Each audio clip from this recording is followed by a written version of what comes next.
Mengkaji Quran Surah Asy-Syu'ara, ayat 196-197.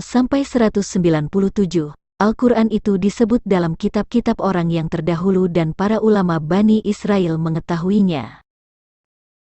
Quran Surah Asy-Syu'ara, ayat 196-197 adalah suatu petunjuk bahwa Al-Quran yang disabdakan oleh Muhammad adalah berita yang sudah disebut di kitab-kitab sebelumnya, yaitu Taurat dan Injil. Dasarnya adalah karena di Quran Surah Al-An'am ayat 90 sudah dikatakan bahwa yang telah diberi kitab atau petunjuk oleh Allah adalah para nabi sebelumnya dan supaya umat Muhammad mengikuti petunjuk mereka. Dan di Quran Surah Al-An'am ayat 89, Quran Surah Al-Jathiyah ayat 16 dan Quran Surah Al-Ankabut ayat 27 juga sudah dikatakan bahwa orang-orang yang diberikan kitab, kekuasaan dan kenabian adalah mereka dari garis keturunan Ibrahim, Ishak dan Yakub, yaitu para nabi dari Bani Israel. Makanya di Quran Surah Yunus ayat 94 dikatakan bahwa jika Muhammad ragu tentang isi Al-Quran supaya dia bertanya kepada para pembaca kitab sebelumnya. Al-Quran itu hanyalah kitab peringatan yang membenarkan kitab Taurat dan Injil kepada kaum penduduk Mekah dan sekelilingnya. Di Quran Surah Asy-Syu'ara, ayat 196-197 dikatakan, dan sungguh, Al-Quran itu disebut dalam kitab-kitab orang yang terdahulu. Apakah tidak cukup menjadi bukti bagi mereka, bahwa para ulama Bani Israel mengetahuinya? Ayat di atas ini saya kutip dari Al-Quran sesuai dengan terjemahan resmi dari Departemen Agama. Kalau Anda memahami dengan benar ayat di atas, maka Anda akan memberi kesimpulan bahwa isi Al-Quran yang sebenarnya tidak lain adalah berita yang telah disebut di kitab Taurat dan Injil, sehingga para ulama Bani Israel mengetahui atau mengerti. Oleh karena itulah di Quran Surah Yunus ayat 94 dikatakan jika Muhammad ragu-ragu tentang Al-Quran, ia diperintahkan supaya bertanya kepada para pembaca kitab sebelumnya. Karena isi Al-Quran itu ada di kitab sebelumnya.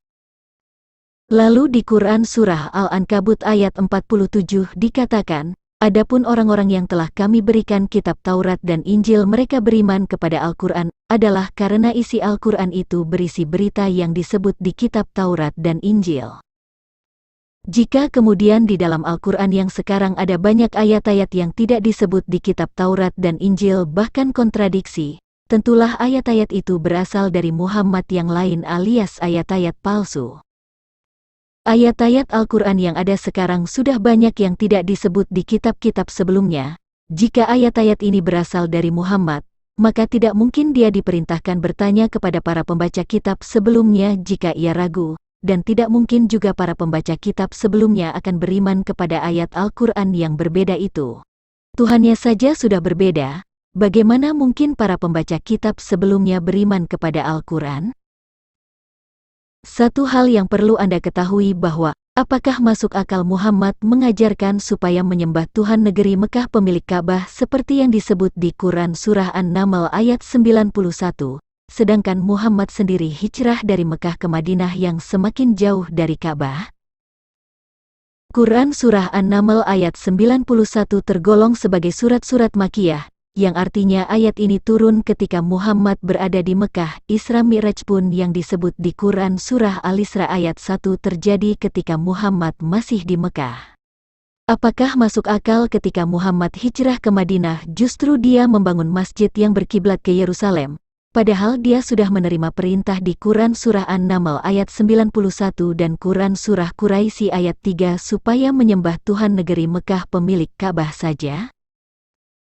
Dan tahun 632 Masehi Muhammad dan pasukannya datang ke Mekah dengan tujuan memporak-porandakan berhala-berhala di Ka'bah. Setelah itu Muhammad dan pasukannya kembali ke Madinah dan sama sekali tidak ada beritanya jika kemudian Muhammad kembali ke Mekah untuk membangun Ka'bah sebagai Baitullah.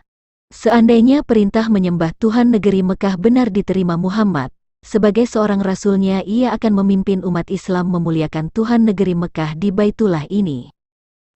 Apakah hai umat Islam mengerti apa yang saya maksud di sini?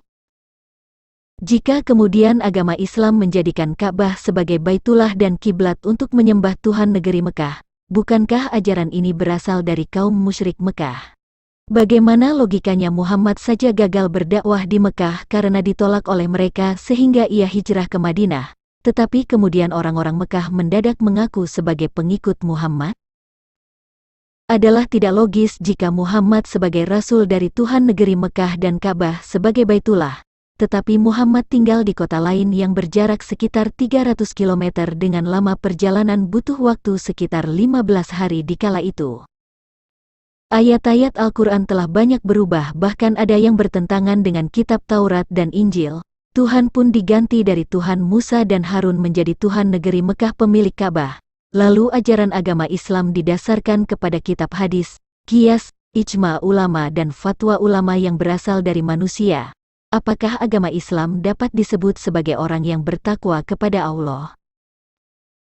Dengan berubahnya ayat-ayat Al-Quran dan mengganti Tuhan Bani Israel ke Tuhan negeri Mekah di Ka'bah, lalu umat Islam menuduh kitab Injil yang berubah, mengatakan agama Kristen pengikut iblis karena Yesus menurutnya hanyalah manusia tetapi dijadikan Tuhan.